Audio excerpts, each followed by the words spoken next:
नमस्कार प्यारे बच्चों, तो स्वागत है आपका एक बार फिर से पीसीबी ट्यूटोरियल्स के इस वीडियो लेक्चर प्लेटफॉर्म पर। आज हम लोग बात कर रहे हैं रे ऑप्टिक्स में लेक्चर नंबर 25 की। तो लेक्चर नंबर 24 तक आपने काम कंप्लीट कर लिया होगा, जिसमें हम लोग last time silvering of lenses के बारे में स्टडी कर रहे थे।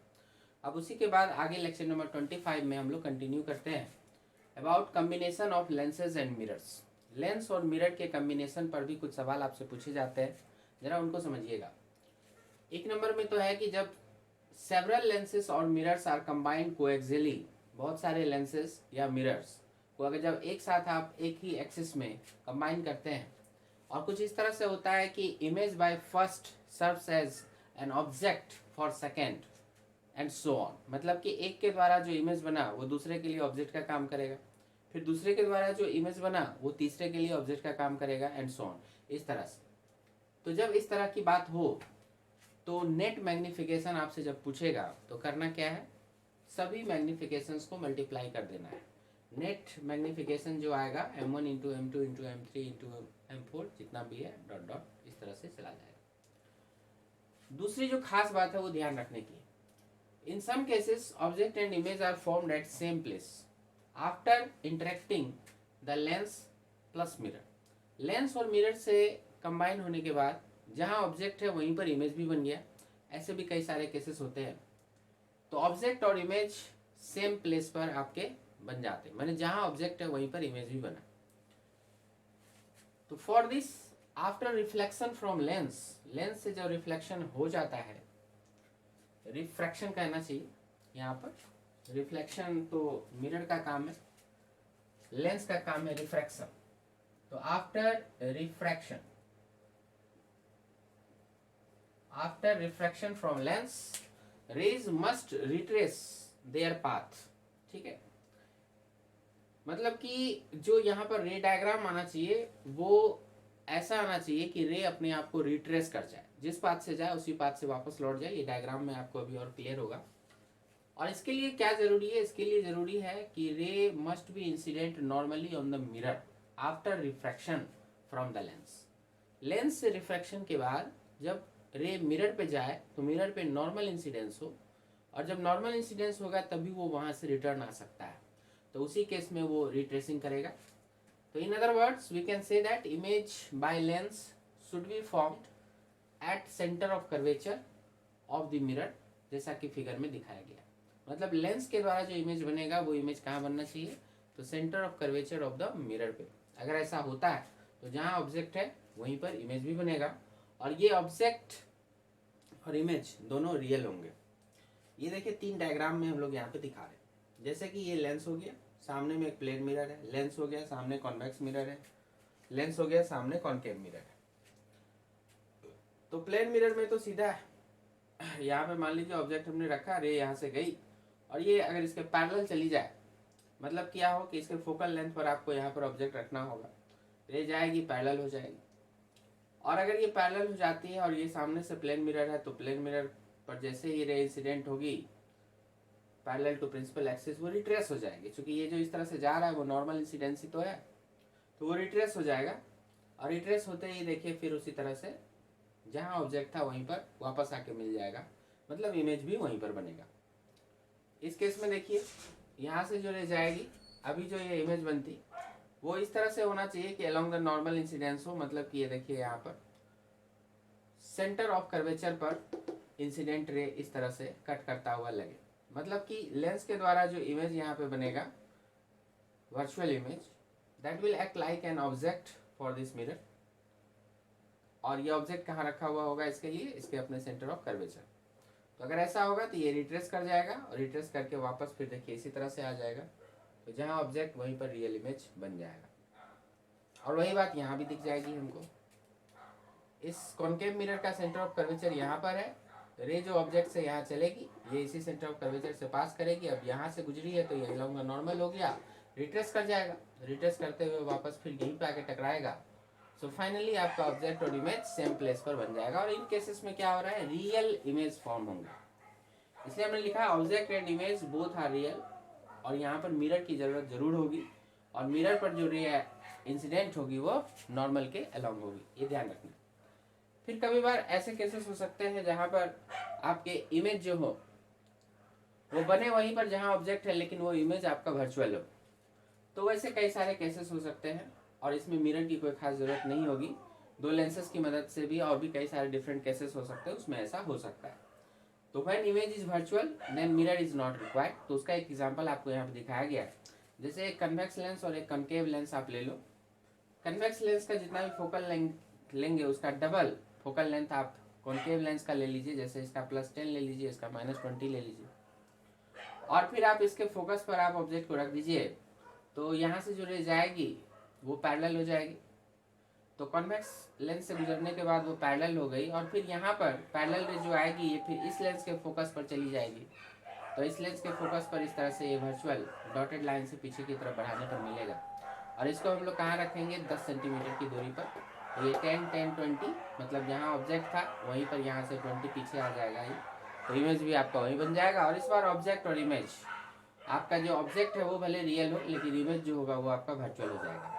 तो इस तरह से बहुत सारे डायग्राम पॉसिबल हैं जिसमें आपको सेम प्लेस पर ऑब्जेक्ट और इमेज मिल जाएंगे। इमेज आपके इस ऐसे केसेस में रियल मिलेंगे और ऐसे केसेस में वर्चुअल मिलेंगे। नोट करके एक और खास बात यहाँ पर देख लीजिए, a lens made of 3 different materials have 3 focal length.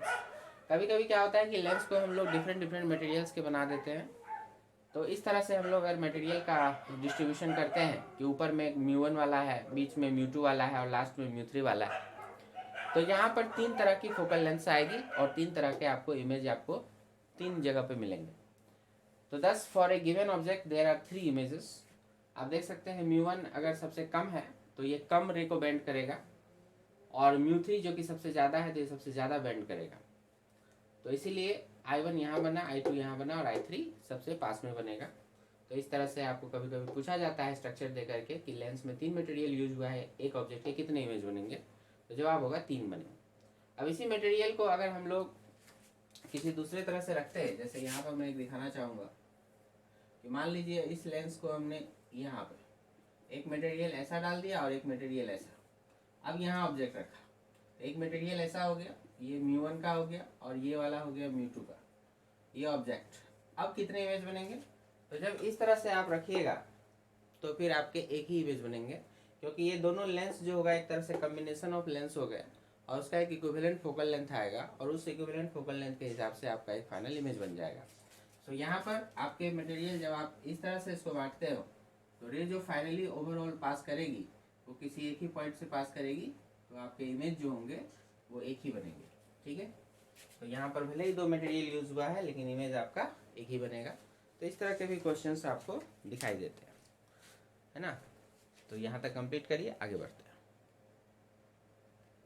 आइए बच्चों, आगे हम लोग एक बड़ा इंपॉर्टेंट काम कर लेते हैं। तो पिछले वीडियो लेक्चर में हम लोगों ने देखा था सिल्वरिंग ऑफ लेंस, जिसमें एक सरफेस को सिल्वर कर दिया जाता था। तो कभी कभी आपको इसमें ऐसा सवाल रहता है कि सामने हम कहेगा कि कुछ ऑब्जेक्ट हमने कुछ दूरी पर रख दिया है और कॉम्बिनेशन से इमेज बताइए कहाँ पे बनेगा।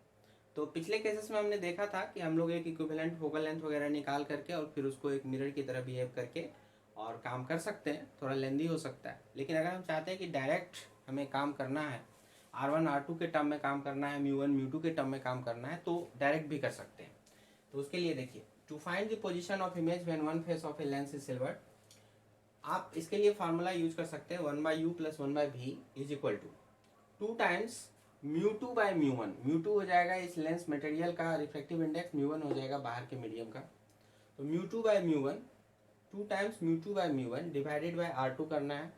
R2 का मतलब ये सेकेंड वाला जो सरफेस है उसका radius of curvature, minus 2 times μ2 by μ1 -1 and divided by R1। R1 हो गया फर्स्ट वाले सरफेस का रेडियस ऑफ कर्वेचर। और चूंकि कॉम्बिनेशन एक कॉनकेव मिरर की तरह बिहेव करता है, तो आप मिरर फार्मूला से 1/u + 1/v को 1/f लिख सकते हैं। So 1/f can also be written as 2 times μ2 by μ1 by R2 minus 2 times μ2 by μ1 -1 by R1। तो ये थोड़ा सा आपको अगर डायरेक्ट ये फॉर्मूला याद रहता है तो काफ़ी सारा काम आपका आसान हो जाएगा। तो ध्यान में रखिएगा, आपको सिंपली μ2 बाय μ1 याद रखना है। तो नॉर्मली होता क्या है, ये ग्लास का ही बना हुआ देगा और ये एयर में ही देता है। तो ग्लास का हो गया तो ये μ2 हो गया, μ1 तो 1 हो गया, तो सीधा सीधा ये किस में कन्वर्ट हो गया, 2 times mu glass 2 μg by R2 -2 μg -1 by R1, है ना। तो अगर आप इस फॉर्मूले को यूज़ करोगे तो आपको फटाक से आंसर हो जाएगा। अगर आप ये देखना चाहते हो कि ये कैसे आया, तो चलिए ये भी बहुत आसान है, देख सकते हैं हम लोग। और combination behaves like a mirror, तो 1/u 1/v equal to 1/f, ये इसीलिए इस वाले की जगह हम लोग 1/f डायरेक्ट लिख सकते थे। सो फार्मूला आपका ये दोनों करेक्ट। अगर इक्विवेलेंट फोकल लेंथ बोलता है तो इससे निकाल लीजिएगा, और अगर आपको ऑब्जेक्ट डिस्टेंस देके इमेज डिस्टेंस पूछता है तो इससे काम कर सकते हैं। अच्छा, ये फार्मूला आया कैसे, अगर उस पर बात करना हो तो देखिए यहाँ पर 3 बार आपका रे डेविएट हुआ है। यहाँ पे फर्स्ट सरफेस पर एक बार यहाँ पर हुआ है, ठीक है, जो आपको रिफ्रैक्शन थ्रू स्फेरिकल सरफेस वाला फार्मूला यहाँ पर ऑपरेट होगा। फिर आपका ये मिरर से रिफ्लेक्ट हुआ है तो मिरर फार्मूला ऑपरेट होगा, और फिर लास्ट में यहाँ पे फिर से आपका ये रिफ्रैक्शन थ्रू कर्व सरफेस का फार्मूला ऑपरेट होगा। तो उसी फार्मूले को हमने यहाँ 3 बार ऑपरेट किया है। जैसे फर्स्ट बार जो रिफ्रैक्शन हो रहा है उसके लिए देखिए, for refraction at first surface during the incidence, तो क्या हो जाएगा, ऑब्जेक्ट कहाँ लाई कर रहा है, μ1 वाले मीडियम में, तो फार्मूला μ2 वाले से शुरू होगा, पता है आपको।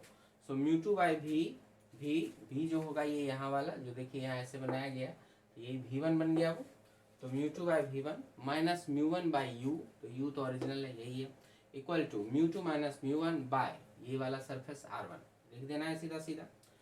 फिर आपका ये मिरर वाले पर रिफ्लेक्शन का formula 1/u plus 1/v equal to 1/f, तो 1/v, तो देखिए यहाँ पर ये इंसिडेंट रे ऐसे गई थी तो ऑब्जेक्ट का काम तो यही करेगा, और जो इमेज का काम होगा ये ऐसे मुड़ा तो यहाँ पर आएगा, तो ये v2 बनेगा हमारा इमेज v। तो 1/u, u की जगह आपका ये v1 आ जाएगा, और 1/v, v की जगह ये v2 आ जाएगा। सो 1/v1 प्लस 1/v2 हो जाएगा, है ना। u की जगह v1, तो ये v1, और v की जगह यहाँ से यहाँ ये v2, ये सेकेंड इंटरमीडिएट इमेज v2, तो ये v2 हो गया।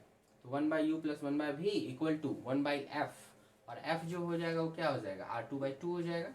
सो आपका r2/2, तो 2 ऊपर चला गया, ऐसे हो गया। और रिफ्रैक्शन एट लास्ट, फाइनली जब ये बाहर आ रहा है तो first surface after reflection from silvered surface, तो इसमें भी आप देखिए जो इंसिडेंट रे है वो तो उस पर μ2 में लाई कर रही है, सो फार्मूला μ1 से चलेगा, तो μ1 हो जाएगा μ1/v, तो जो फाइनल इमेज v बना है वो तो v रहेगा, माइनस μ2/u, तो इसका जो u बनता है वो यही था, यही v2 बनेगा इसका u, तो वो रख देंगे v2, और इक्वल टू μ1 माइनस μ2 बाय, और ये वाला जो सरफेस है फिर से इसका r1, तो r1, ठीक है।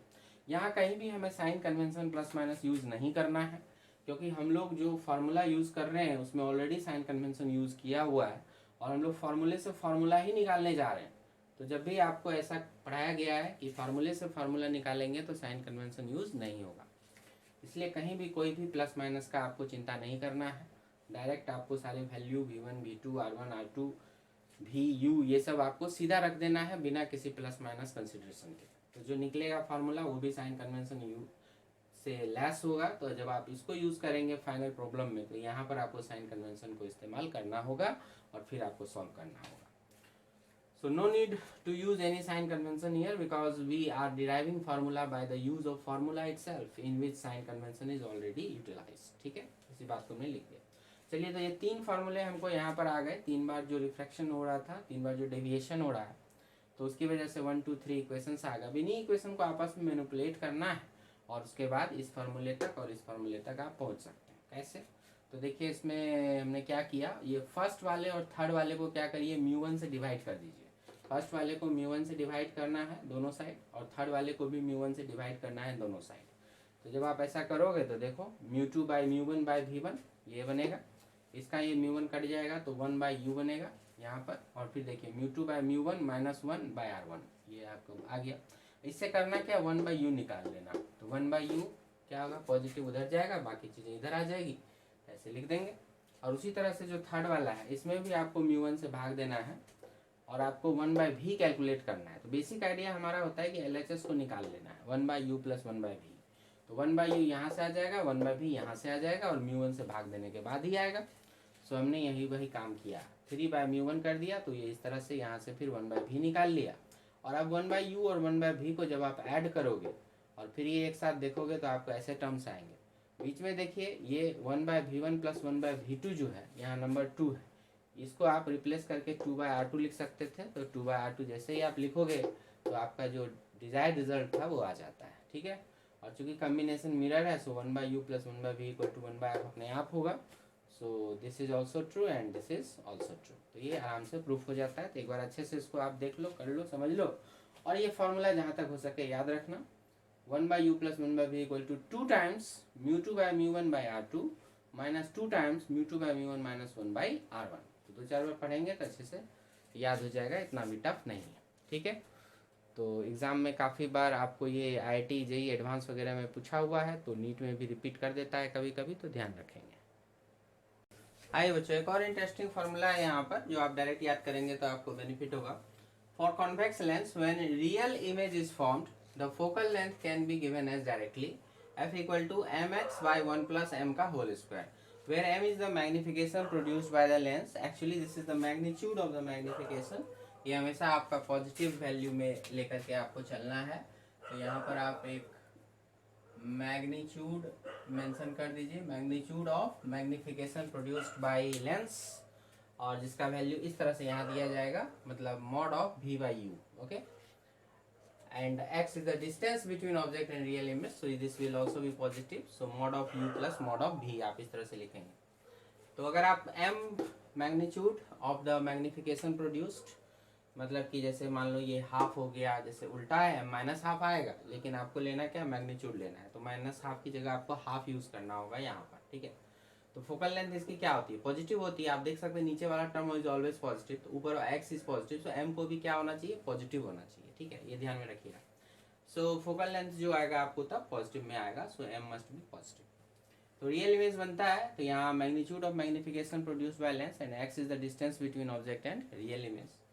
तो m आपका मॉड ऑफ v/u और x जो होना चाहिए mod of u plus mod of v, इस तरह से आप लिखेंगे। देखिए जैसे हमने एक केस लिया कि ऑब्जेक्ट हमने 2f से बाहर यहाँ रखा, इमेज आपका f' टू f' के बीच में कहीं बनेगा, इमेज बन गया। और यहाँ पर ये डिस्टेंस जो हो गया ये मॉड ऑफ u ले लिए, और ये डिस्टेंस जो हो गया मॉड ऑफ v ले लिए, और यही दोनों का sum mod of u plus mod of v, यही हुआ ऑब्जेक्ट और इमेज के बीच का एक्चुअल डिस्टेंस, जिसे आपने x कहा। और f तो आपका वही फोकल लेंथ हो गया, यहाँ से f' चाहे यहाँ से f, जो भी दूरी आप लेंगे। तो इसको कैसे लाना है, तो याद रखिएगा f equal to mx/1 plus m का होल स्क्वायर। इसको आप याद रखते हैं, काफ़ी बेनिफिट हो सकता है आपको। m मस्ट बी पॉजिटिव, यहाँ से भी पता चल रहा है, और यहाँ भी लिख देते हैं m इज पॉजिटिव, ओके। ये हमको लेना है, मतलब मैग्नीट्यूड। चलिए इसको प्रूफ करते हैं। तो इसके लिए आपको साइन कन्वेंशन के साथ लेंस फार्मूला यूज करना है। Lens formula 1/v minus 1/u बराबर 1/f। लेंस फार्मूला था 1/v माइनस 1/u बराबर 1/f।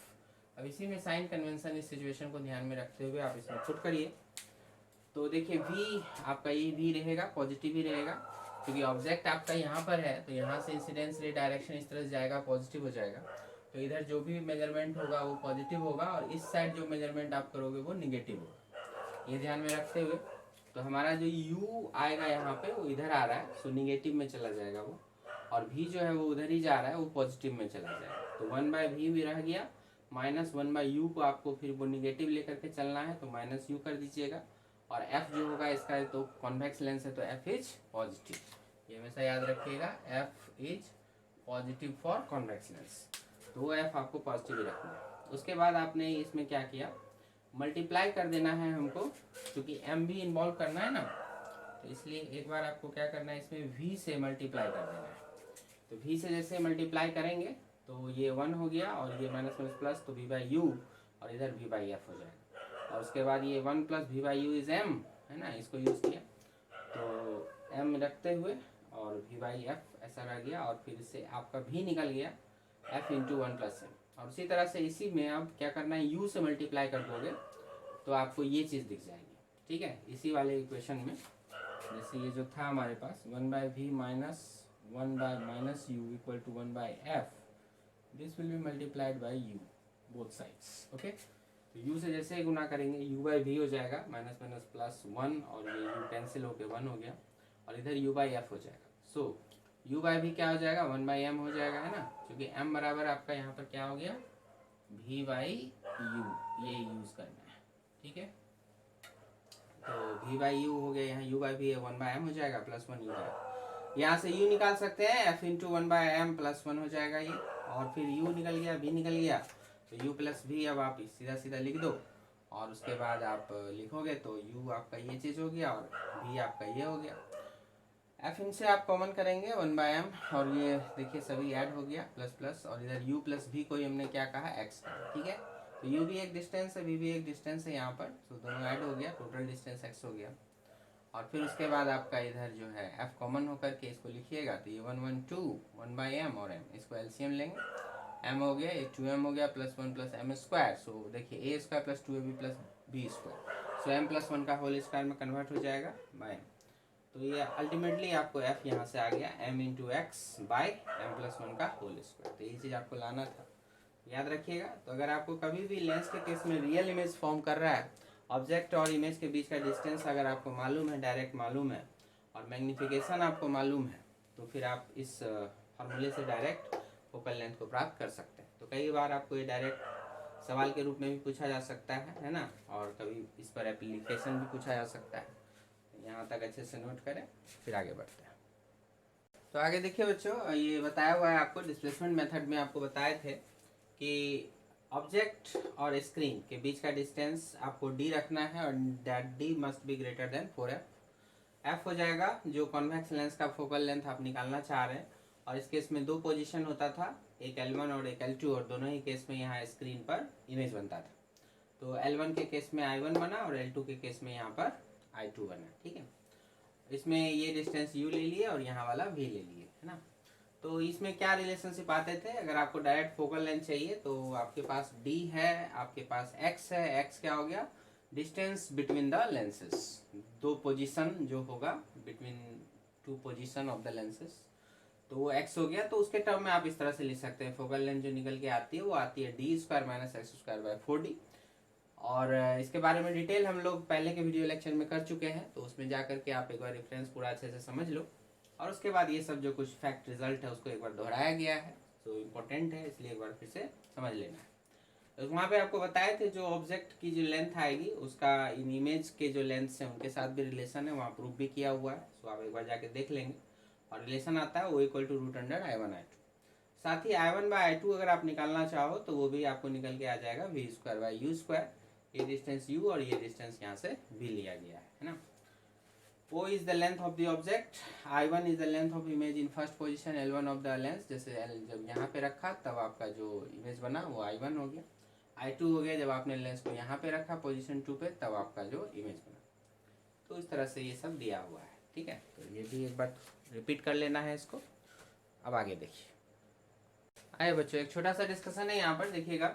If I is the intensity of image formed by a lens and A is the area of lens of camera, camera में जो lens आप use करते हैं, अगर आप मान के चलो कि I जो हो गया इंटेंसिटी ऑफ इमेज हो गया जो वो लेंस बना रहा है, और A हो गया area of the lens camera, ठीक है, जितना भी एरिया होगा, तो जितना ज़्यादा इंटेंसिटी है ना वो प्रोपोर्शनल हो जाएगा किसके, एरिया के। एरिया जितना ज़्यादा होगा तो उसके थ्रू लाइट उतना पास करेगा, so intensity directly proportional to area, याद रखना है। And area is pi r square, क्योंकि इफेक्टिव जो वहाँ पर एरिया आएगा गोल सा तो वो एक सर्कल का टाइप का आएगा, तो पायर स्क्वायर हो गया। So I proportional to pi r square लिख सकते हैं, I proportional to r square लिख सकते हैं, एंड आर को आप d/2 लिख सकते हैं। सो आई प्रोपोर्शनल टू d/2 का स्क्वायर। डी जो डायमीटर है उसी डायमीटर को हम एक और नाम से जानते हैं यहाँ, अपर्चर ऑफ लेंस, ठीक है। तो लेंस का जो भी आपका डायमीटर आएगा, इफेक्टिव डायमीटर, उसी को हम लोग क्या बोलते हैं, अपर्चर ऑफ लेंस, याद रखिएगा। तो I proportional to d square, तो d को हम लोग यहाँ पर अपर्चर का नाम देते हैं। So I intensity of the image is directly proportional to aperture का स्क्वायर। सो कहने का मतलब हुआ कि if aperture of the lens is doubled, मैंने डायमीटर को अगर आपने डबल किया हुआ है तो intensity of the image becomes 4 times, ठीक है। तो ये अपर्चर का स्क्वायर, तो अपर्चर अगर डबल हुआ तो फिर ये क्या होगा, इंटेंसिटी 4 टाइम्स बढ़ जाएगी। इसलिए जो अच्छी क्वालिटी के कैमरा लेंसेज होते हैं उनके अपर्चर ज़्यादा लिए जाते हैं ताकि इमेज आपका ब्राइटर बने। कैमरा में ही देखना है, एक्सपोजर टाइम एक होता है, तो वो exposure time inversely proportional to intensity के होता है। अगर अधिक लाइट आएगी तो आपको कम देर के लिए ही एक्सपोज करना होगा, मतलब कि वो आपको शटर को खोले रखना है थोड़ी ही देर के लिए। ज़्यादा इंटेंसिटी है तो थोड़ी देर के लिए ही खोलेंगे, कम इंटेंसिटी है तो ज़्यादा देर के लिए खोलेंगे जिससे ज़्यादा लाइट आ जाए। तो late t be the time of exposure in a camera and I be the intensity of light, then t proportional to 1/i, okay, and t is proportional to I directly proportional to a, यहाँ से पढ़ा है हमने, तो so t proportional to 1/a and t proportional to a है तो 1/r² और r² है तो d², so t inversely proportional to aperture का स्क्वायर। तो कह सकते हैं यहाँ पे, तो टाइम ऑफ एक्सपोजर जो होगा वो इनवर्सली प्रोपोर्शनल टू एपर्चर का square. So if aperture of A camera lens is doubled, तो टाइम ऑफ एक्सपोजर को क्या करना होगा, 1/4 टाइम से कम करना होगा। ठीक है, 4 गुना कम करना होगा अगर हमने एपर्चर को डबल किया है। तो एपर्चर को डबल किया है तो इंटेंसिटी 4 गुना ज़्यादा मिलेगी, और आपको करना क्या होगा वहाँ पर कि टाइम ऑफ एक्सपोजर को आपको 1/4 टाइम्स कम करना होगा। ये भी ध्यान रखना है एपर्चर अगर आपने डबल किया हुआ है तो। ठीक है, तो ये सब चीज़ थोड़ा ध्यान रखना है। और if A lens is covered partially, ये नॉर्मल सी बात है, अगर आपने किसी लेंस को पार्शियली कुछ कवर कर दिया by any method, then also full image of the object will be form, full image ही बनेगा, लेकिन इंटेंसिटी ऑफ द इमेज जो होगा वो कम हो जाएगी। इंटेंसिटी ऑफ द इमेज जो होगी वो जितना आपने एपर्चर को आपने कम कर दिया है ना, तो उस हिसाब से आपका इंटेंसिटी भी रिड्यूस हो जाएगा। ठीक है, तो इसके लिए हम लोग एक छोटा सा डिस्कशन यहाँ पे देख सकते हैं कि किस तरह से रिड्यूस होगा। जैसे मान लो अभी ये पूरा लेंस हो गया, इस तरह से है, सामने से देख रहे हैं, तो फ्रंट व्यू है, ये लेंस का पूरा ओपन है, और इस केस में जो है हमारा इंटेंसिटी है वो आई बन रहा है, और एपर्चर जो हमारा इफेक्टिव डायमीटर हो गया वो मान के चलिए ये पूरा का पूरा हम लोग यहाँ पे ये काउंट करेंगे, तो ये D1 हो गया है ना। इस तरह से कर सकते हैं। अब मान लो किसी ने क्या किया कि इसके हाफ पार्ट को कवर कर दिया, जैसे हाफ पार्ट ये इस तरह से, ऐसे भी कर सकते हैं, बीच से भी ले सकते हैं, कहीं से भी ले सकते हैं, लेकिन मान के चलिए कि हाफ पार्ट को आपने इस तरह से पूरी तरह से ढक दिया, ब्लैक से कर दिया, उससे अब लाइट नहीं पास कर रही है, तो इस लोअर हाफ से अब लाइट जाएगी और वो इमेज तो बनाएगी। तो अब ये लोअर हाफ से जो जाएगी इमेज तो जरूर बनाएगी है ना, और उस इमेज की इंटेंसिटी क्या होगी, तो अब आधी लाइट ही केवल पास हो पा रही है, तो I/2 आपका इंटेंसिटी हो जाएगा। अच्छा, एपर्चर पर क्या फ़र्क पड़ेगा, अगर इसका हम एपर्चर यहाँ पे डायमीटर D माने, तो इसका अब एपर्चर क्या बन जाएगा, नया एपर्चर। ठीक है, तो वो अगर आपको निकालना है तो देखो कैसे निकालेंगे। यहाँ पर ये पूरा का पूरा एरिया अगर डायमीटर के टर्म में देखें तो πd²/4, ये पूरा का पूरा एरिया बन रहा है यहाँ पे है ना। πr² होता है, r को d/2 लिख दिया, तो πd²/4 बन गया यहाँ पे, और यहाँ पर आपने आधा ढक दिया तो एरिया आपका क्या बना, a/2 है ना।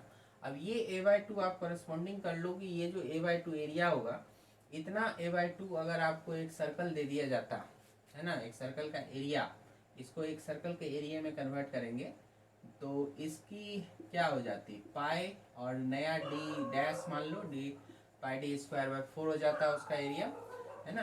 तो अगर इस, तो ये जितना भी आपका ये बच रहा है जिससे कि लाइट पास कर रहा है, उसको क्या करना है, एक इक्विवेलेंट एरिया वाले सर्कल में कन्वर्ट कर देना है, और उस सर्कल हो गया तो फिर πd²/4 तो होगा ही है ना, and that is equal to a/2। तो यहीं से आपको मिलेगा, ए को आपने जो लिखा था πd²/4 वो पुट कर दो, और इंटू 2 इक्वल टू इधर हो गया πd'²/4, तो पाई से पाई कैंसिल हो गया, 4 खत्म हो गया, तो जो नया d' आपका बना आप देख सकते हैं वो d/√2 हो जाएगा।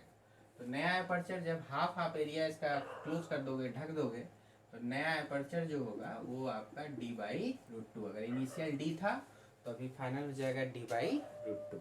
ठीक है, इस तरह से याद रख सकते हैं। बाकी I प्रोपोर्शनल टू एपर्चर का स्क्वायर, इससे भी आपको समझ में आ सकता है कि यहाँ पर I/2 है तो ये I/2 हो गया, और इधर एपर्चर का स्क्वायर इधर आएगा तो √2 आपको दिखाई दे देगा। ठीक है, तो ऐसे भी समझ सकते हो, ऐसे भी बना सकते हैं। तो कभी कभी रहता है इन सब पर भी एक आध क्वेश्चन, छोटे छोटे ऑब्जेक्टिव्स दिख जाते हैं कभी कभी थ्योरेटिकल, तो यहाँ तक कंप्लीट कर लीजिए। आइए बच्चों, कैमरा के बारे में एक और थोड़ा सा इन्फॉर्मेशन है, इसको भी देख लेना है। कभी कभी इन्फॉर्मेटरी एक आध क्वेश्चन कभी दिख जाएगा कहीं आपको, तो उसका आंसर करने में बनेगा। The ratio of focal length of the aperture of the lens is called F number. F number के बारे में है, एफ नंबर कुछ और नहीं, एक रेशियो है किसका, तो फोकल लेंथ और एपर्चर ऑफ द लेंस। तो लेंस के पास फोकल लेंथ भी है, उसके पास उसका अपना एपर्चर भी है, तो फोकल लेंथ और एपर्चर का जो रेशियो हो जाएगा उसको क्या कहते हैं, एफ नंबर कहते हैं। ठीक है, तो एफ नंबर कैमरा का जैसे मान के चलिए कहीं पे लिखा हुआ आपको मिल जाएगा f/11, ऐसा कुछ लिखा हुआ मिल गया f/11, तो उसका मतलब होगा कि जो एपर्चर है वो 1/11 times of its focal length हो गया। जो एपर्चर होगा उसका वो क्या हो गया, 1/11 टाइम्स ऑफ इस फोकल लेंथ। मतलब जो फोकल लेंथ है उसमें 11 से आप डिवाइड करिए तो जो मिलने वाला है वो आपको क्या मिलने वाला है, एपर्चर मिलने वाला है। ठीक है, तो इस तरह की बात हो जाती है ना। तो नॉर्मली जो मूवी कैमराज होते हैं उसमें एपर्चर काफ़ी बड़ा लिया जाता है। तो एपर्चर अगर देखिए यहाँ पे अगर ज़्यादा लगेंगे तो क्या होगा कि ये वैल्यू कम हो जाएगी ओवरऑल, है ना। तो ओवरऑल वैल्यू एफ नंबर जो होगा उसका कम हो जाएगा। सो वही लिखा हुआ है कि कभी कभी पूछता है मूवी कैमराज वगैरह जो हाई क्वालिटी के कैमरा होंगे उसके एफ नंबर कैसे होते हैं, तो कम होते हैं। तो मूवी कैमरा है very large aperture so it's F number remains very low, जैसे f/1.5 है ना, f/2 etc, इस तरह से आपको रहेगा। ठीक है, इसका मतलब होगा कि जो एपर्चर होगा उसका वो फोकल लेंथ का यहाँ पर हाफ होगा, यहाँ पर focal length divided by 1.5 times होगा, है ना। इस तरह से कह सकते हैं। ओके, तो मतलब एपर्चर इनका लार्ज होता है। ठीक है, टेलीस्कोप वगैरह भी जब आप आगे पढ़ोगे तो उसमें भी पता चलेगा एपर्चर्स लार्ज होते हैं। ठीक है, जो ऑब्जेक्टिव्स होते हैं उनके, तो आगे और भी बहुत सारे एपर्चर पर बातें होंगी। तो इस वीडियो लेक्चर में हम लोग इतना ही रखेंगे। अब नेक्स्ट वीडियो लेक्चर में हम लोग काम करेंगे थोड़ा डिफेक्ट्स ऑफ विजन, जिसमें एक्रोमेटिक कम्बिनेशंस वगैरह पढ़ने होते हैं हमें, जबकि जो लेंस भी जो इमेज बनाता है तो उस इमेज में कुछ डिफेक्ट्स होते हैं, फिर उन डिफेक्ट्स को कैसे दूर करते हैं, कुछ मैथमेटिकल कंडीशंस क्या हैं पूछे जाते हैं। तो नेक्स्ट वीडियो लेक्चर में देखेंगे। तो यहाँ तक कंप्लीट करके रखिए, फिर मिलते हैं नेक्स्ट वीडियो लेक्चर में। मन लगा के पढ़िए। Thank you very much, all the best.